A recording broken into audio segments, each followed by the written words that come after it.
নমস্কাৰ মোৰ ফেচবুকৰ সমূহ বন্ধু বান্ধৱীসকল আজি এক বিশেষ কথা ক'বৰ বাবে মই এই ভিডিঅ'টো প্ৰস্তুত কৰিলোঁ কথাখিনি অকমান দীঘল সেইকাৰণে মই লিখি নাথাকি ভিডিঅ'টো প্ৰস্তুত কৰিলোঁ লিখি থকা হাতেন হয়তো এহালিছামান হ'লহেঁতেন মই সেইবাবেই এই ভিডিঅ'টো প্ৰস্তুত কৰিছোঁ মই কালি এই ভিডিঅ'টো প্ৰস্তুত কৰিম বুলি ভাবিছিলোঁ কিন্তু কালি মোৰ বহুত ভাগৰ লাগিল যিহেতুকে আমি যোৰহাটৰ সমগ্ৰ শিল্পী সমাজ আমাৰ প্ৰাণৰ শিল্পী জুবিন গাৰ্গৰ যি আদ্যশ্ৰাদ্ধ কাৰ্যসূচী আমি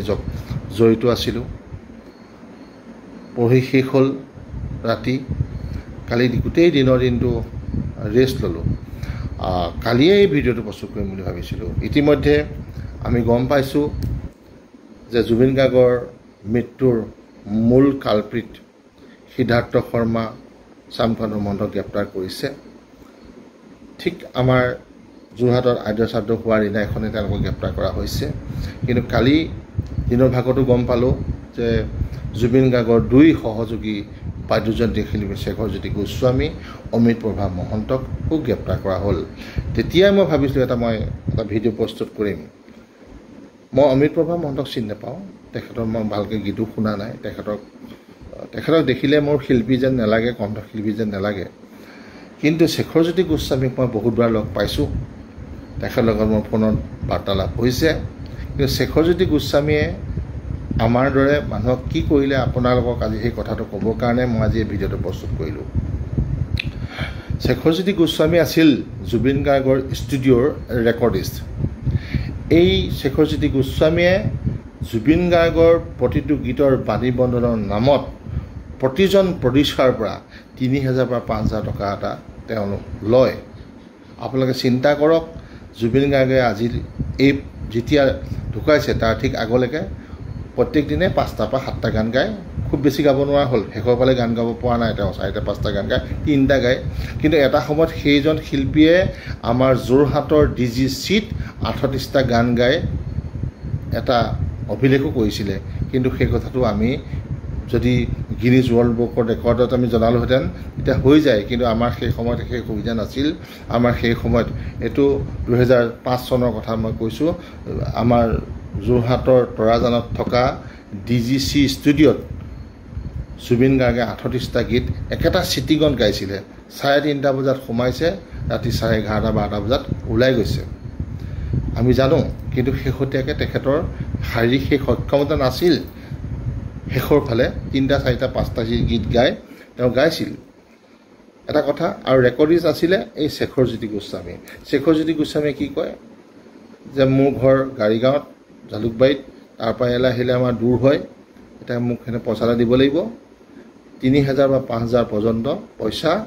এই শেখৰজ্যোতি গোস্বামীয়ে লৈছিল মোৰ যোৱা বছৰ অক্টোবৰত বনোৱা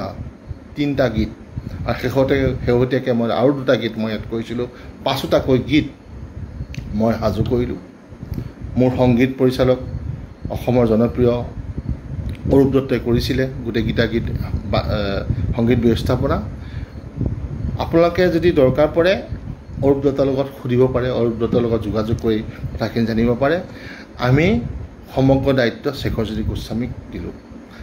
তাৰপিছতে শেখৰজ্যোতি গোস্বামীয়ে আমাৰ ফোন নধৰে তেওঁ ক'ব জুনত পাৰিব তেওঁ ক'ব জুলাইত পাৰিব তেওঁ ক'ব আগষ্টত পাৰিব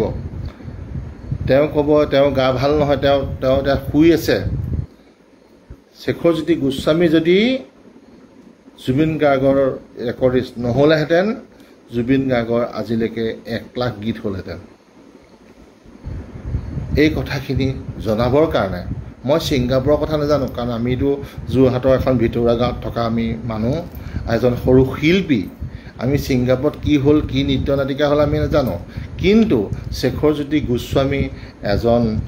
সংগীতৰ সাংঘাতিক দালালি আৰু বেপাৰী এই কথাটো ক'বৰ বাবে মই এই ভিডিঅ'টো প্ৰস্তুত কৰিছোঁ আৰু মোৰ এই ভিডিঅ'টো যিসকলে চাইছে যদি মোৰ কথাখিনি ভাল লাগিছে আৰু মোৰ এই যিটো দাবী যে শেখৰজ্যোতি গোস্বামীক সিদ্ধাৰ্থ শৰ্মা শ্যামকান্ত মহন্তৰ দৰে এটা দৃষ্টান্তমূলক শাস্তি দিব লাগিব আৰু লাগে সেয়ে মই অসম চৰকাৰৰ ভাৰত চৰকাৰৰ ওচৰত মই এটা অনুৰোধ জনাইছোঁ যে এই কুলাংগাৰ সিদ্ধাৰ্থ শৰ্মা, শ্যামপদ মহন্ত আৰু শেখৰজ্যোতি গোস্বামীক এক দৃষ্টান্তমূলক শাস্তি দিয়ক। আৰু যদি আপোনালোক অসম চৰকাৰ, ভাৰত চৰকাৰ অপৰাধ আমাৰ অসমীয়া ৰাইজৰ মাজলৈ পঠাই দিয়ক। আমি কেনেধৰণে তেওঁলোকক শাস্তি প্ৰদান কৰিব লাগে, কেনেধৰণে মৰম চেনেহ কৰিব লাগে আমি সকলো দিম। এই কথাখিনি ক'বলৈকে আজি এই ভিডিঅ'টো প্ৰস্তুত কৰিলোঁ। কিবা যদি ভুল হৈছে ক্ষমা কৰিব। ধন্যবাদ।